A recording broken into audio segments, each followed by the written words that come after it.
Hello everyone! In this video, I'll guide you through how to use the Amora app step by step so you can understand its main features and start using it easily. First, open the App Store or Google Play Store on your phone and download the Amora app. Once it's installed, open the app and create an account using your email address, phone number, or another available login option.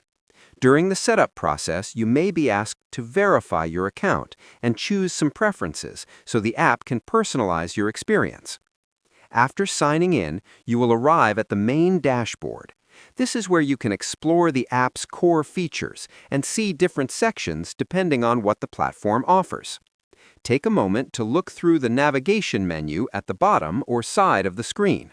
Most apps organize tools into sections like Home, Search, Messages, Profile, or Activity. Next, open your Profile section and complete your account details. Adding a profile picture, short bio, and other information can help improve your experience and allow the app to show more relevant content or connections. Many apps also allow you to adjust privacy settings here, so review those options and choose what works best for you. After that, explore the main features available in the app.